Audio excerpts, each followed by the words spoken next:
नमस्कार मैत्रिणींनो, तुम्हा सर्वांना नवरात्रीच्या खूप खूप शुभेच्छा. या नवरात्रीनिमित्त मला वाटलं आज एक वेगळ्या विषयावर बोलावं, पेरिमेनोपॉज. प्रथमतः मेनोपॉज काय असतं हे जाणून घेऊया. तुमची नियमित येणारी पाळी ही पूर्णतः बंद होऊन जाते. पेरिमेनोपॉज हा ह्या फेजच्या काही वर्ष आधी सुरू होतो, कदाचित 35 नंतर कधी पण. आता ह्या फेजमध्ये इतकं इमोशनल डिस्टर्बन्स असतो. तुम्ही नेहमी थकलेल्या असता. एक दिवस छान मूड तर एक दिवस एकदम सॅड. कधी-कधी झोप डिस्टर्ब असते. रात्रभर कधी शांत झोप लागत नाही. विनाकारण चिडचिड होत राहते. इरिटेशन्स, अँक्झायटी. कधी एकदम खुश राहता, कधी एकदम सॅड वाटतं. कधी विनाकारण चिडचिड असते. अचानक वेट गेन व्हायला लागतं. काही गोष्टी आहे ना, मेमरी म्हणतो ना आपण, थोडं मेमरी लॉस नाही म्हणू शकत, काही गोष्टी लक्षात राहत नाही. ब्रेन फॉग, ब्लोटिंग होणं, अपचन होणं. तर हा सगळा हार्मोन्सच्या डिस्टर्बन्समुळे होणारा प्रॉब्लेम आहे. खूपदा आपल्याला असं वाटतं की ही मुद्दामून करते, विनाकारण चिडचिड करते.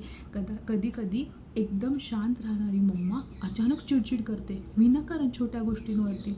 आपल्याला असं वाटतं किती विनाकारण ही गोष्टी ताणते आहे, पण दोष तिचा नाही आहे, दोष आहे इमोशनल डिस्टर्बन्सचा. आता इस्ट्रोजन आणि प्रोजेस्ट्रॉन हे हार्मोन्स इतके फ्लक्च्युएट होत असतात की कधी-कधी इस्ट्रोजन एकदम हाय असतं, तर तुम्ही एकदम हाय एनर्जी, फुल जोमात काम करणं. आणि दुसऱ्या दिवशी कधी-कधी इस्ट्रोजन लो असतो, निवांत झोपून राहणं, विनाकारण सॅड वाटणं, हे असं होतं. आणि same goes with progesterone.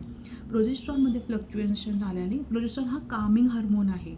So विनाकारण चिडचिड होत राहणं, वैतागणं, हे सगळे हार्मोनल डिस्टर्बन्सचे प्रॉब्लेम्स आहेत. मला तुम्हाला एवढंच सांगायचं आहे, तुमच्या आजूबाजू कोणी असू देत, तुमची बहीण असू देत, तुमची आई असू देत, तुमची बायको, तुमची ऑफिसमधली कलीग, की मग तुमची एखादी मैत्रीण जी या फेजमधनं जात असेल, तर आपण तिला इमोशनली सपोर्ट करण्याची गरज आहे. आपण तिला जज नाही केलं पाहिजे. ती मुद्दामून नाही करत आहे हे. या गोष्टी तिच्या बॉडीमध्ये चेंजेस असल्यामुळं होते. ह्यावेळी स्त्रियांना फक्त एकच अपेक्षा असते की त्यांना समजून घेणे आणि त्यांना इमोशनल सपोर्टची गरज असते. सो मुलींनो, जर तुम्ही या फेजमधनं जात असाल तर तुम्ही तुमच्या घरच्यांशी, तुमच्या पार्टनरशी ह्या विषयावर बोला. आणि टू ऑल मेल्स, जर तुमच्या आजूबाजू कोणी असं ह्या फेजमधनं जात असेल तर तुम्ही थोडंसं समजून घ्या. तुम्ही आता म्हणताल की या प्रॉब्लेमला आपण टॅकल नाही करू शकत का? ऑफकोर्स आपण करू शकतो. काही लाईफस्टाईलमध्ये चेंजेस, काही डायटरी चेंजेस, काही बेसिक गोष्टी आहे. सो पेरिमेनोपॉज ह्या स्टेजमध्ये तुम्हाला जर माझी हेल्प हवी असेल तर नक्की मला कॉन्टॅक्ट करा. थँक्यू.